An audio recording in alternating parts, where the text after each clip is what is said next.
Hej med jer alle sammen. Det her det er min første gang, jeg laver webinar, så det er sådan lidt underligt ikke at kan se jer derude, men kun har min skærm her foran. Men jeg håber, at jeg når ud til jer alligevel. Jeg vil starte med at fortælle om min vej, sådan til hvor jeg er henne nu her, hvor jeg har arbejdet med clairvoyance i mere end 26 år professionelt. Det lå ikke i kortene, vil jeg sige.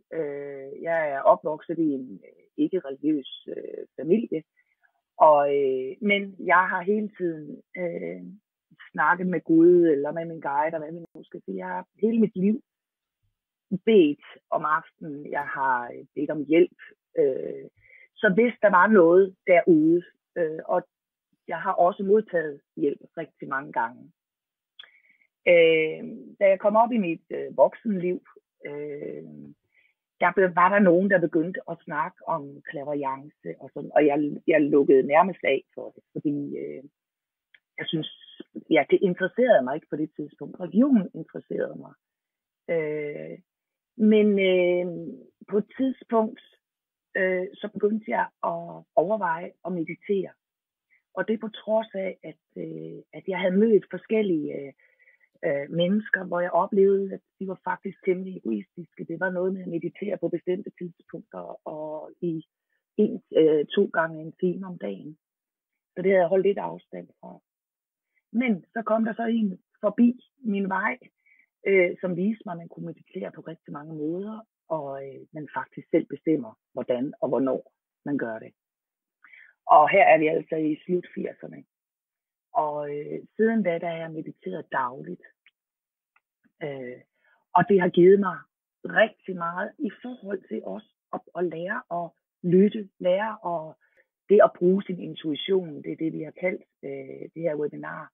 Det handler jo for mig i princippet om at lytte til den åndelige verden, til de guider, der er der hele tiden til at hjælpe os.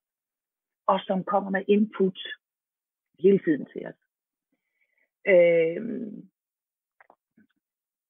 Så det, at jeg har mediteret, har gjort, at jeg har lært sproget at kende.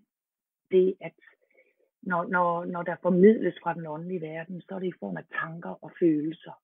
Sådan fornemmelsen. Det kender sikkert alle sammen, den der mavefornemmelse. Det er bare rigtigt. Eller, ups, det skal jeg ikke gøre. Og for mig, så er det sådan en input, der kommer til os. Der siger, lyt nu, lyt til dig selv. Som vi også kan kalde det. Fordi det er at lytte til os selv, når vi skal have hjælp på vores vej, og når vi skal blive bedre til at gøre det, der er rigtigt for os.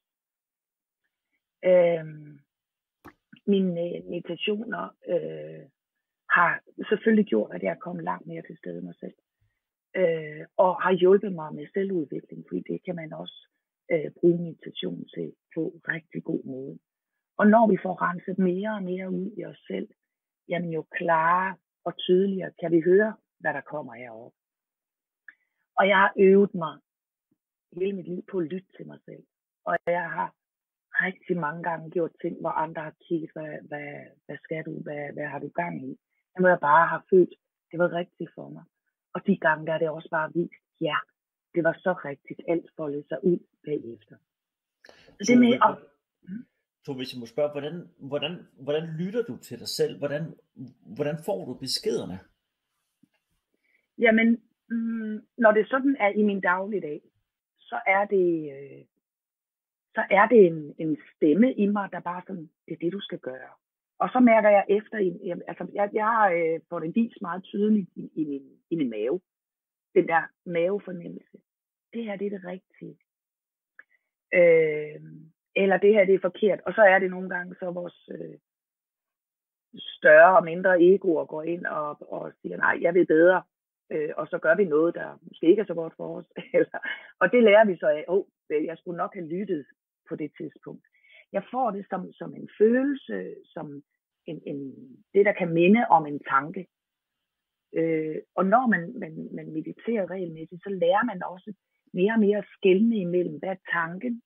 Altså hvad er det, vi har jo alle sammen vores ønsker, vores frygt, og så tankerne går jo ind og forstyrrer os hele tiden. Men med meditation bliver man bedre til at skelne imellem, hvad er mit ego, mine tanker, min frygt, og hvad er reelt det, der kommer til mig fra mine guider. Så det kan minde meget om tanker.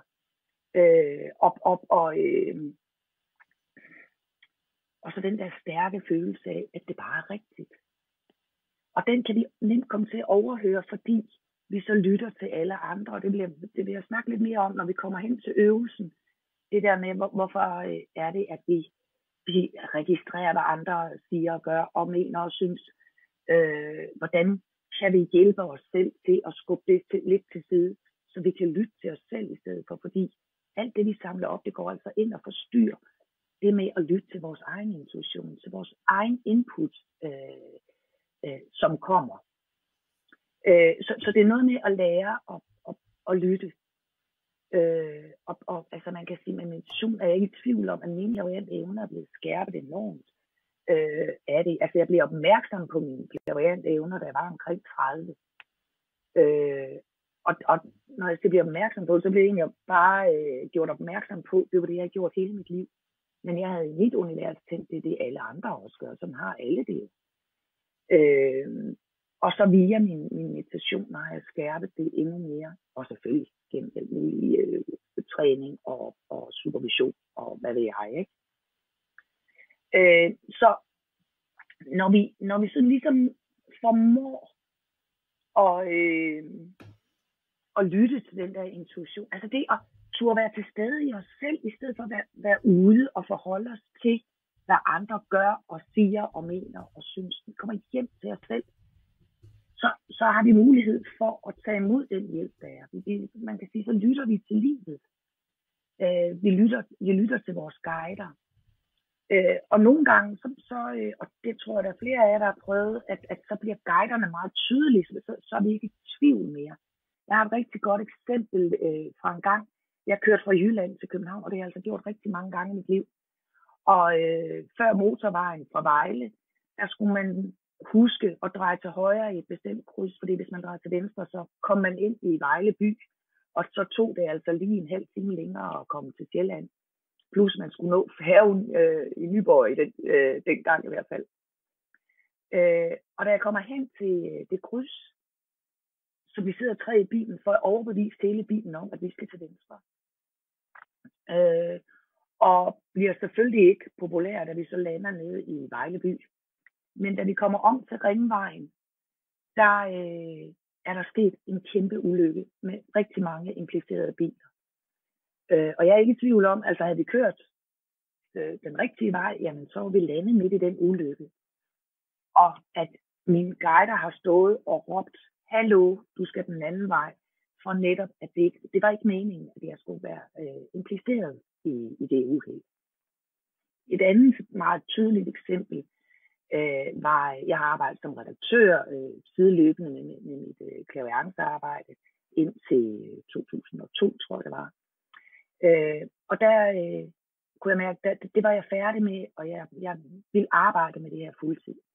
Så jeg sagde mit redaktørjob op, uden at vide, hvad der var på den anden side. Jeg vidste ikke, hvor indkomsten skulle komme fra derefter, men jeg vidste bare, at det var rigtigt. Og dagen efter jeg havde sagt op, så ringede de fra Nordisk Film og spurgte, om jeg ville være med i Fornemmelse for mord. Og det var selvfølgelig en stor gave.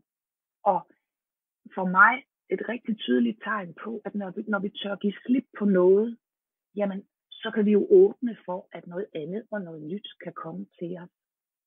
Tingene får lov til at, der er plads i os til, at det nye kan komme ind. Hvis vi hele tiden holder fast i det gamle, jamen så bliver det også svært at lytte, fordi der er sikkert også nogle af jer, der har prøvet det med, jamen jeg sidder i et job, og jeg bryder mig ikke om det. Jeg har det faktisk skidt, men jeg skal jo have nogle penge hjem, og jeg ved ikke, hvad jeg ellers skal gøre.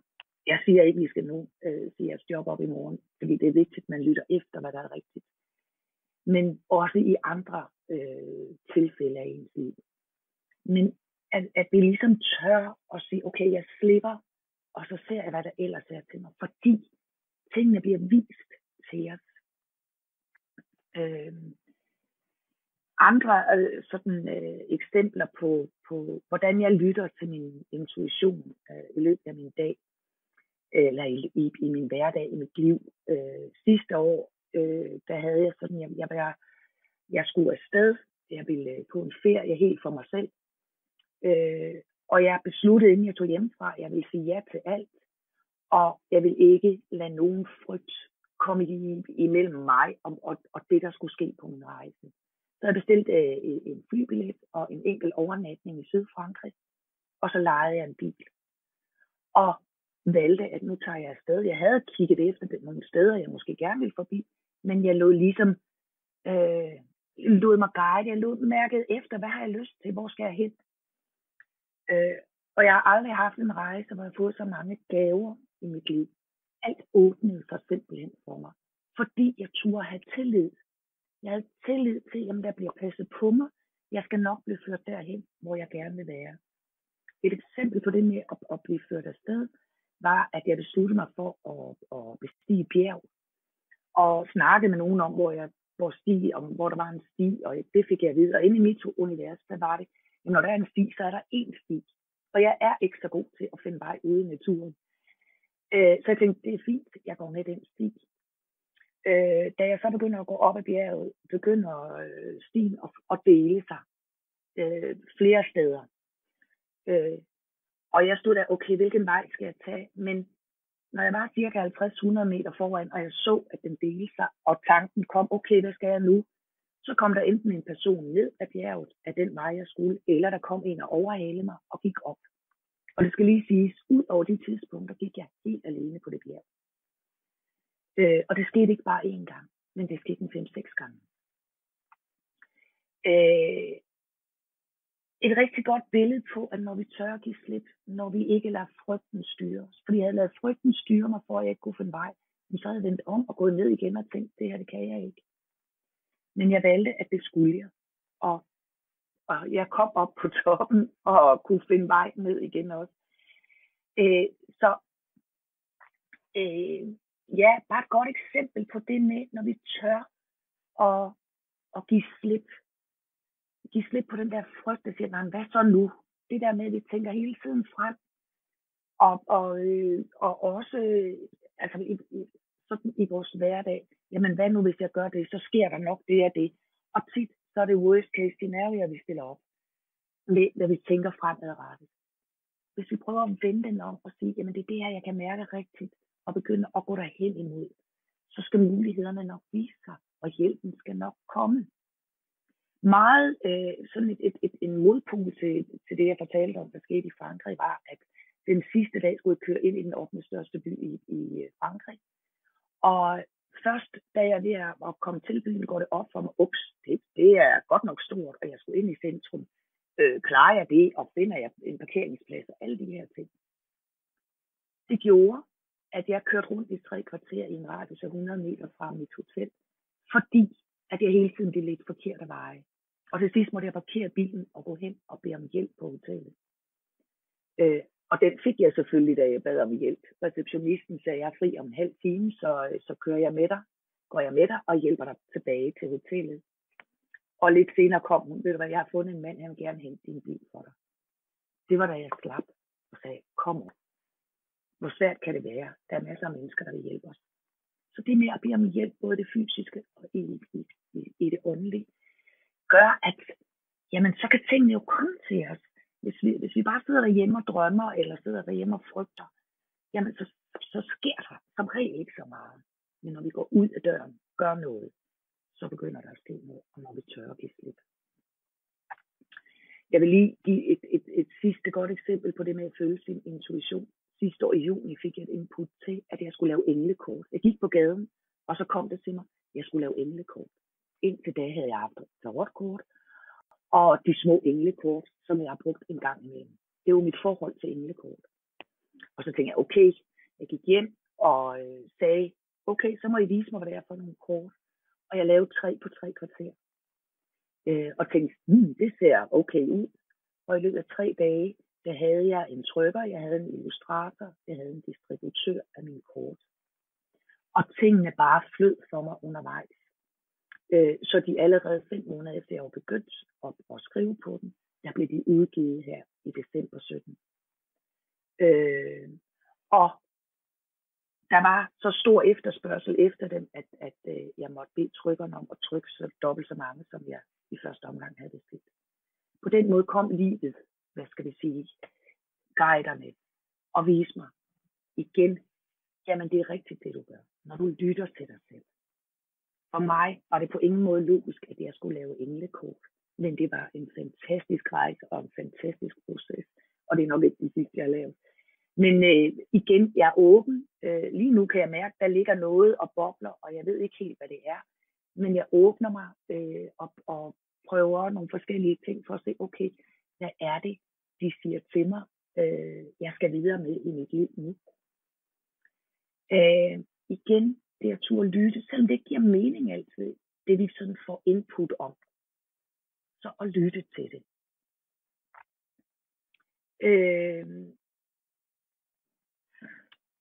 Som jeg sagde tidligere, så for ligesom at lytte til den der indre stemme, til guiderne, til vores intuition, hvad vi nu vælger at kalde den, så handler det meget om at være hjemme i sig selv. Handler om at turde være til stede i sig selv, mærke hvad der sker. Fordi når vi er der, og det er det, jeg laver en lille meditation til jer om lidt, hvor I kan mærke, og egentlig bare kan lave selv også efterfølgende. Men det at komme hjem og mærke sig selv, hvor der er ro. For når vi er der, så bliver vi ikke påvirket. Det mennesker, der i hvert fald i høj grad, den påvirkning, vi får af alle de mennesker, der er omkring os. Hvad de tænker, synes, mener, og hvad de føler. Men ved at vi er i vores kerne, så bliver vi ikke forstyrret af alle vores tanker, af alle vores frygt. Men så kan vi bare mærke roen og mærke, wow, jeg er mig, det er rart at være her, for der er ro. Og så kan vi lytte, fordi så kan de komme igennem. Så kommer hjælpen til os, beskederne, intuitionen. Ja. Nu ved jeg ikke, Henning, er der noget, du gerne vil have uddybet omkring det her? Du tænker der mere, jeg skal sige her, inden jeg sådan fortsætter lidt med øvelsen? Egentlig så er det første spørgsmål til sidst, men Signe, hun spørger, hvordan at du går dig tom ind i, og hvordan at du mediterer. Ja, jamen rigtig godt spørgsmål. Altså jeg har jo som sagt mediteret i rigtig mange år. Og jeg startede med at bruge en guided meditation. Dengang var det et kassettebånd. Efter et par uger, der havde jeg sådan, at jamen, det fungerede ikke helt for mig, fordi nogle steder det var sådan en visualiserende meditation. Nogle steder havde jeg brug for at være længere tid, og nogle andre steder brug for at være kortere tid, end det den, der guidede sagde. Så jeg lagde kassettebåndet fra mig, og så åbnede jeg op, og ind i mig førte mig selv igennem den meditation, men i mit tempo. Og meget hurtigt, igen det der med at lade tingene ske. Ikke have forventninger, når I mediterer. Ikke forvente, nu skal jeg se en hele aftens film, eller nu skal jeg have de her store følelser, eller det skal komme til mig. Men ved at vi ikke har forventninger, så kan tingene komme til os. Og det gjorde faktisk, at min meditation begyndte at udvikle sig af sig selv. Så i løbet af et par måneder kunne man ikke genkende den, jeg var startet med at blive guidet af. Fordi jeg lod mine guider vise mig, hvordan min meditation skulle være. Det er den ene måde, jeg mediterer på. Det er, at jeg åbner op, og så lader jeg mine guider vise mig, hvor skal jeg hen i dag. Nogle gange er det dyb ro. Andre gange skal jeg føres nogle steder hen i mit sind, hvor jeg skal mærke det og forholde mig til det. Andre gange så mediterer jeg. Jeg har nogle meditationer, som sådan direkte går ind, og hvor jeg arbejder med mig selv. Og så bruger jeg også åndedrættet til at meditere på. Det kan være meget fredfyldt og bare være opmærksom på sit åndedræt. Hver morgen der laver jeg de 5 tibetanere, som er 5 forskellige yogaøvelser, for jer der ikke ved det. Og bagefter så sætter jeg mig ned og bare er sammen med mit åndedræt. Og når jeg siger sammen med mit åndedræt, så er det bare, nu trækker jeg vejret ind, nu puster jeg ud, Jeg laver ikke om på mit åndedræt, men jeg registrerer bare, hvordan mit åndedræt arbejder. Det er en måde, hvor netop det, så får man bare roen ind i sig selv. Så får man mulighed for at få ro fra sine tanker. Og du kommer ind der, på et tidspunkt opdager du, jeg tænker slet ikke på mit åndedræt, jeg tænker ikke på noget. Jeg er egentlig bare. Så gør det på nogle forskellige måder. Og hvis I har lyst til at prøve nogle måder, så jeg har en YouTube-kanal, hvor der er en guided meditation, som er en livestreaming fra walk-in meditation. Og ellers så er der en anden en på min hjemmeside, som man kan downloade til gratis. 2 forskellige måder at meditere på. Og så vil jeg jo guide jer her lidt senere en meget enkel måde at komme ind til sin ro, væk fra alle de andre og bare ind i sig selv. Jeg håber, det var svar nok. Og jeg kan jo se, Tove, at der kommer jo flere spørgsmål ind, men spørgsmålet er, om vi skal prøve at gemme det til sidst. Jamen lad os gøre det. Ja,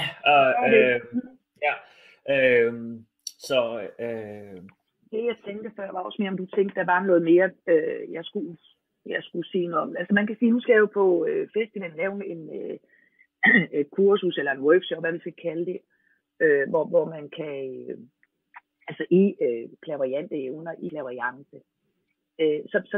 Og der vil der jo selvfølgelig være nogle af de her redskaber, meget mere selvfølgelig, og i at komme hjem til sig selv først, og så vil der være øvelser i at gå op og træne sine clairvoyante evner. Der er nogen, der tror, at når man bruger clairvoyante evner, så skal man gå over i den anden. Og det er faktisk det modsatte. Man skal starte med at være i sig selv, fordi så kan man lade beskederne komme. Ja. Det andet, hvor man går over i en anden, eller man registrerer bare, det er det, jeg vil kalde at være sensitiv. Og det er noget helt andet, fordi der blander vores egoer sig. Så det kan lige så godt være mine egne tanker, forudsætninger osv. Så det vil være noget af det, der bliver sådan lagt vægt på det kursus, at træne i, og lade tingene komme fra vores guider. Lad tingene komme derfra, hvor det skal komme. Men det er jo også meget et spørgsmål om at blive dygtig til at lære at tolke de informationer, som at der kommer, og lære sig selv bedre at kende. Altså, når man går på min uddannelse, så er det benhårdt selvudviklingsarbejde, som vi starter ud med, sammen med træning, fordi vi skal have ryddet op i os selv. Jeg bryder mig ikke om det der med at sige, at man skal tolke, hvad der kommer. Fordi så er vi ude i symboler, der betyder noget. Men hvis jeg siger hjerte, så tænker vi alle sammen noget forskelligt. Der er noget forskelligt, der det gør ved os. Så et hjerte, når jeg får det fra den åndelige verden, betyder ikke det samme hver gang. Der er det, at jeg bruger mit halschakra. Det handler om kommunikation, så det er der, jeg hører den åndelige verden. Pandechakraet, det er det, jeg ser med, eller det, der hjælper mig til at se. Så når jeg får et symbol, så beder jeg samtidig om at få fortalt, at de fortæller mig, hvad betyder det her symbol for det her menneske. Hvorfor skal det her menneske have det symbol? Så det er noget med at bruge alle evnerne, og netop at lade tingene komme igennem. Et godt eksempel, faktisk når du siger det der, da jeg var med i Fornemmelse for Mor, der startede vi altid i studiet, og fik en genstand i hånden, eller et billede, og ud fra det få kontakt til den afdøde. Og den her afdøde viste mig et vejkryds, meget tydeligt, med en vej, der lige der, hvor man kører ind i skoven, var der et vejkryds, og til venstre lå der et hus, og over for det hus lå der et vandløb. I mit univers, der er sådan, det er jo som morstedet. Jeg vidste i hvert fald, at jeg skulle ud til det sted. Og vi fik så at vide, at på et tidspunkt stopper bilen og siger, i en radius af 10 kilometer er der sket et ur. Du skal lede os derhen. Og jeg sagde så, hvilken retning jeg gerne vil have den til at køre i. Og pludselig så åbenbarer sig præcis det billede, som havde vist sig inde i studiet for mig. Og jeg beder selvfølgelig om, at der bliver stoppet og går ud. Og det eneste, jeg lige manglede, det var vandløbet. Men da jeg gik lidt hen ad vejen, så dukkede vandløbet op, der hvor det skulle. Hvis jeg var gået ind og tolket, så var jeg blevet der og sagt, okay, det må være mors sted. Men det var et pejlemærke, den afdøde gav mig om. Det er der, du skal dreje fra og skal ind i skoven. Og så skulle jeg et par kilometer ind i skoven derefter. Så det med altså i det øjeblik, vi går ind og tolker på de input, vi får, også med intuitivt. Hvis vi begynder at sætte hjernen på, jamen, så er det jo mig, der lige pludselig blander mig. Jeg skal ikke ind og tolke noget, så går jeg op i mine tanker. Hvis jeg derimod kan sige, okay, jeg har set det her kryds. Hvad vil du fortælle mig med det? Jamen, du skal dreje der, og så skal du fortsætte 2 kilometer. Fint. Men hvis det var et mit univers, og jeg havde tolket, havde stoppet op der, jamen, så var det der, mor var begået. Kan du følge mig i det? Ja. Så det handler meget om, at vi skal have vores tanker væk. Vi skal simpelthen slippe os selv. Og der på workshoppen, der guider jeg selvfølgelig også til, at netop at vi slipper både vores krop, vores følelser og vores tanker, at de bliver sat til side. At vi er bevidst om, hvilket er vores, hvordan vi har det, så sætter vi dem til side, så vi kan være så ren en kanal som overhovedet muligt. Fordi de der følelser og tanker, undskyld mig, de fucker op med os, når vi skal kommunikere med den åndelige verden, og med at lytte både til os selv og til arbejde som clairvoyant. Og jeg plejer også at sige, at tankerne er den clairvoyants største fjende. Så der er masser af træning der, og meditation er en af de mest geniale, som findes til det. Og der kan vi komme væk fra vores tanker. Igen med træning, fordi jeg holder walk-in hver mandag, og der kommer både nye begyndere og øvede, og der er nogen, der sådan, hvis de kommer og prøver det første gang, jamen der var jo tanker hele tiden. Ja. Hvis jeg siger til jer nu, okay, vi skal løbe en maraton, så tænker jeg ikke, at nogen af jer vil forvente, okay, jamen det gør vi i morgen, hvad tid mødes vi?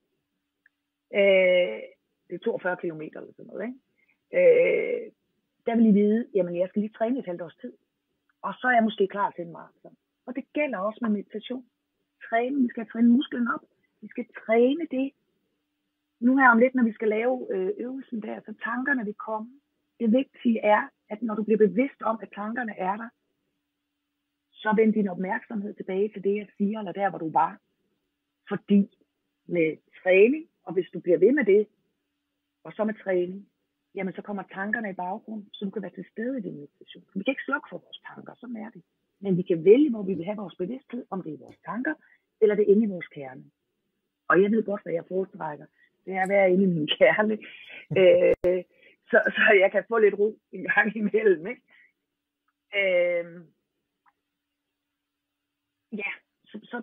Så træning, og så det med at gå ind i meditation uden forventninger. Uden forventninger til, hvad du skal opleve, hvad du skal høre, hvad du skal se. Men bare åbne dig for, at der er noget. Jeg fik lidt røvligt der. Men bare åbne dig for, hvad der kommer. Og det kan være, det er helt mørkt, helt stille. Og så er det jo også fantastisk. Det kan være, der kommer nogle følelser. Det er også godt. Giv lov til det, der er, i stedet for at vil have noget, som du troede, du skulle have. Yes. Ja. Jeg tror, at vi går videre til øvelsen. Tænker du ikke, at det er godt? Jamen, det synes jeg.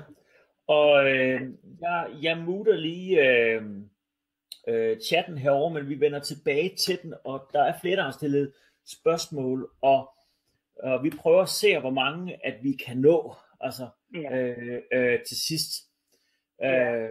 Altså, fordi lige inden øvelsen vil jeg lige sige lidt kort om,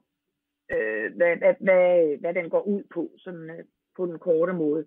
Og så vil jeg sige, hvis I vil vide mere om det, jeg kommer til at snakke om, energitråde, og om at trække dem hjem, så har jeg 3 videoer om sensitivitet, også på min YouTube-kanal, hvor man kan høre mere om det, og hvor der også er nogle flere øvelser, man kan bruge. Så jeg laver, altså som indledning til den her øvelse, så det jeg oplever, det er, at vi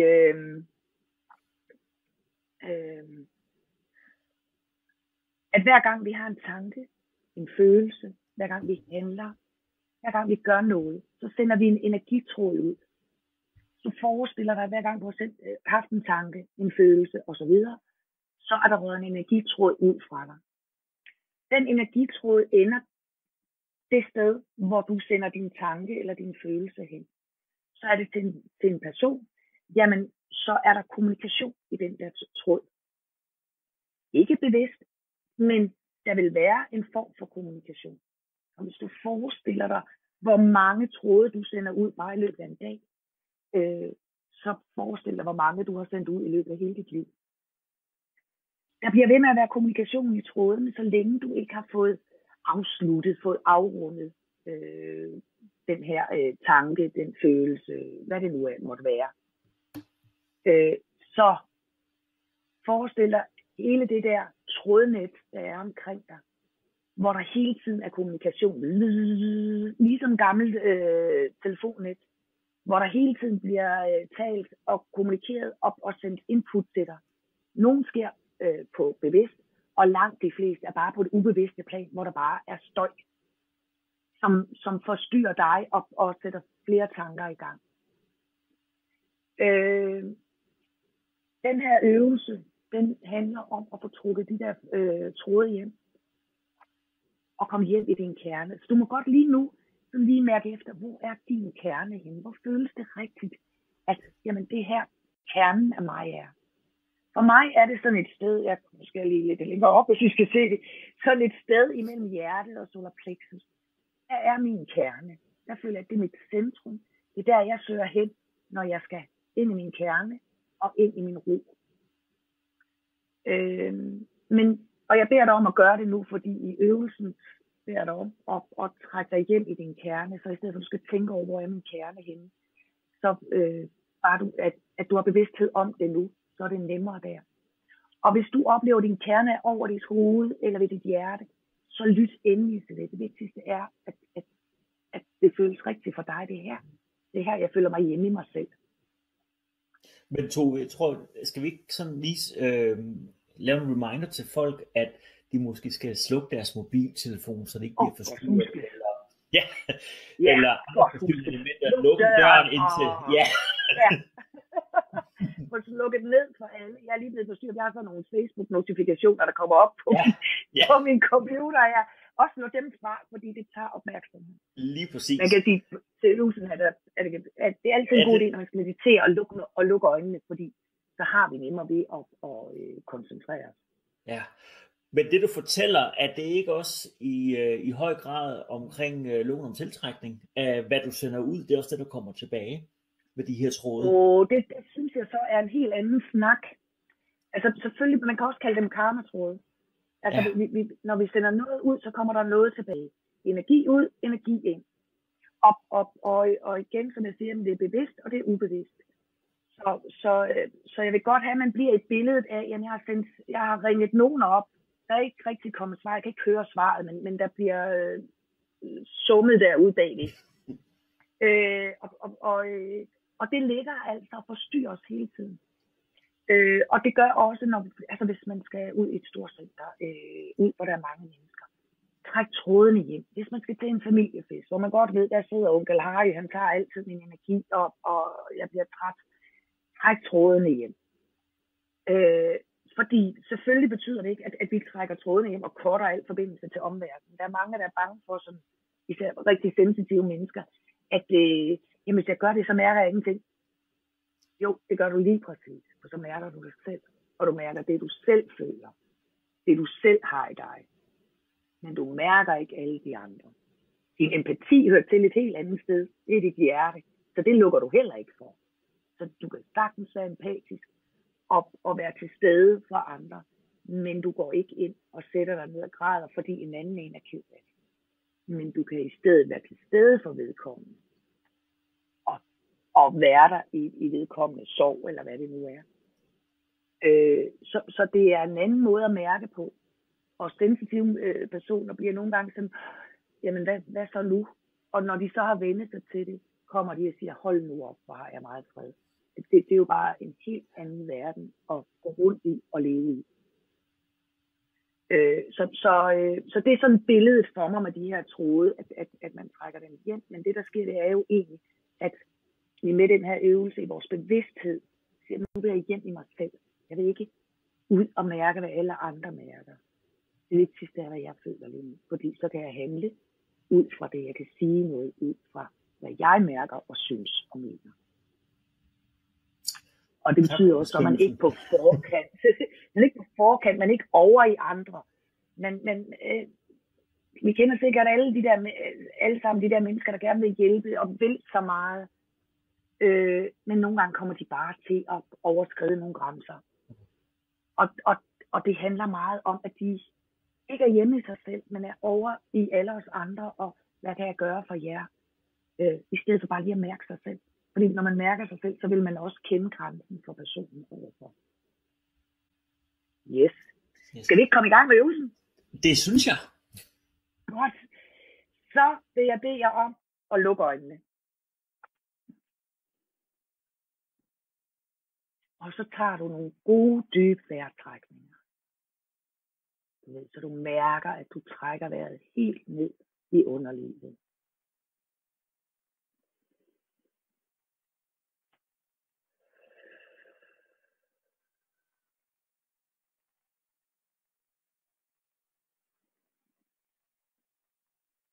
Og bare bliv ved med at trække vejret dybt. Og på din indånding tager du roen ind. Og på din udånding puster du uroen ud. Bare tænk det eller se det for dig, at du med din indånding tager ro ind i dig, og på din udånding puster uroen ud.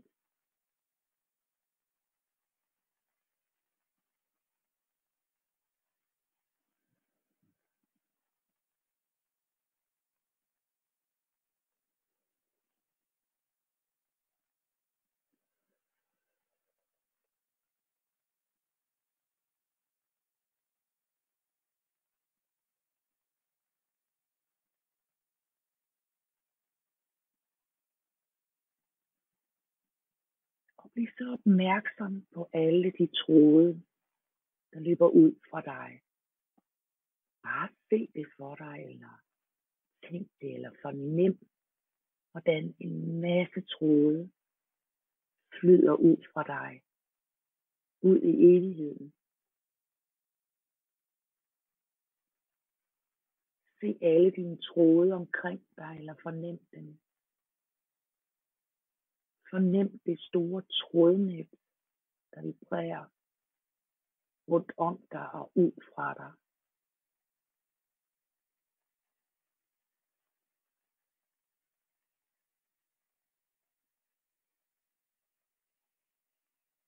Og igen, hvis du ikke ser eller fornemmer noget, så send tanken hen til dit trådnet. Og eventuelt forestil dig det inden for dit indre øje, hvordan dit trådnet ser ud. Millioner og milliarder af tråde, der flyder ud fra dig og vikler sig ind i hinanden.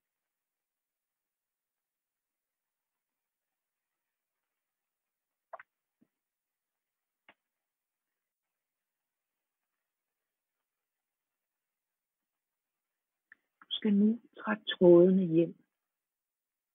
Hjem i din kerne. Så se for dig, at du trækker alle dine tråde hjem. Hele dit trådnet. Du kan visualisere det som, var det på en kutter, der skulle trække garnet ind. Det store net, der bliver trukket ind med et spænd. Du kan også trække det ind som magnetisk, hvor du siger, træk ind, og du mærker, hvordan trådene bare kommer ind i din kerne.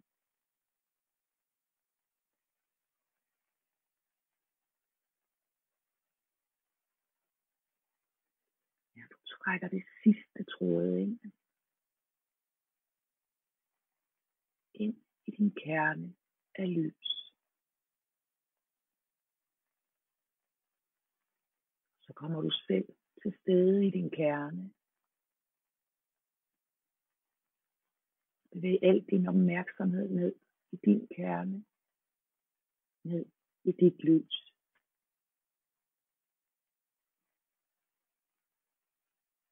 Og bare se, hvordan alt er lys omkring dig. Visualiser det, tænk det eller fornem det. Og alt er der lys. Smukt hvidt lys. Og ro. Alt er ro. Her din kerne er lys.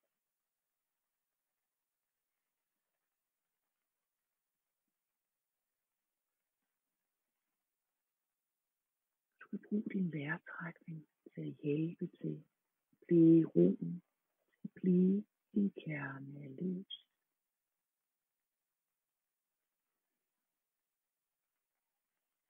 Ligesom trække dig selv ind i din kerne med din indånding og kom til stede i din udånding.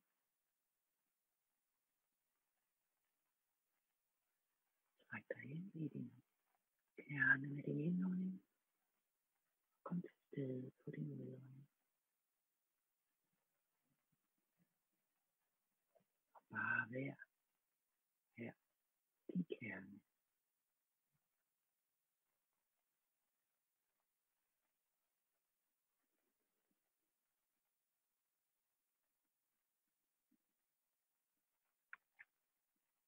Så kan du åbne øjnene igen.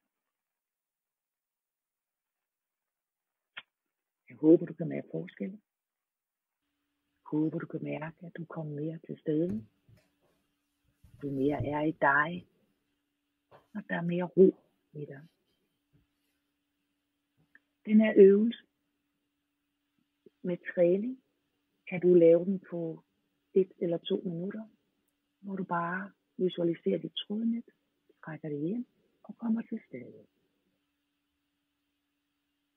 Og hvis du har længere tid, så bare bliv i din kerne. Og som jeg sagde, hvis det er svært at blive i kernen, så brug din vejrtrækning, dyb indånding, hvor du trækker dig selv ind i din kerne, trækker din bevidsthed ind i din kerne. Og på udånding ligesom er der, så er jeg til stede i min kerne. Tusind tak, Tove. Altså, jeg har jo fået enormt meget energi af den her øvelse. Det er jeg glad for at høre. Var det godt? Det var simpelthen, det var skønt. Godt at høre. Altså, jeg har jo brugt den i forskellige sammenhænge, og altså, det folk siger er også, at de også netop mærker det. Man kommer ind til sin ro, og netop bliver ikke alle mulige andre steder. Så kan være til stede her. Ja, både ro, og når man har den ro, så giver det en rigtig god energi. Det gør det nemlig. Det gør det nemlig, for så bruger vi den ikke på alle andre og alle deres følelser og tanker. En sidste ting, jeg lige vil sige i forbindelse med det med at lytte til sin intuition. Altså nu er I jo et sted i jer selv. Brug den til at lytte mere. Ikke for, nu vil jeg lytte, fordi så låser vi os fast. Men ved at bare at være der, så har de mulighed for at komme med de input, der kan komme til os. Og så øv i at handle på din input. Og det behøver ikke at være, som jeg før sagde, med at gå ud og se sit job op i morgen. Eller skrive til chefen nu her om 2 sekunder. Men for eksempel, hvis du står en aften og er i gang med at lave mad, og der kommer et input til dig, jeg kunne godt bruge en god tur. Så i stedet for at fortælle dig selv, men det kan jo ikke lade sig gøre, for nu står jeg jo med 3 gryder på varmepladerne, jeg skal lave mad, og det skal være færdigt om 5 minutter, fordi så skal vi spise. I stedet for at komme med det, så sluk for alle kogepladerne, stille det til side, og så gå en tur. Det behøver ikke at være en time at gå en tur, men det at du lytter til, der var et input. Du går ud, du går måske bare en tur rundt om huset, og ind igen, mærker lige, hvad gjorde det ved mig? Jeg kom lige til stede, så nu kan jeg faktisk bedre overskue resten af min aften. Eller, det gjorde ingenting. På den måde, at vi lytter til de input, der kommer, og begynder at gøre noget på dem, jamen så finder vi også ud af, hvornår er det input, og hvornår er det mine tanker. Fordi nogle gange, når vi så følger dem, så vil vi tænke, okay, det gav ingen mening det her. Og andre gange, det er sådan det føles. når det er rigtigt for mig. Så du kan lære selv at mærke, der er den, det er der, jeg kan mærke, det er bare rigtigt for mig. Gør det med alle de der små input, der kommer til dig ind imellem. Og dermed træne og lytte til den intuition. Og selvfølgelig meditation. Hjælper rigtig meget.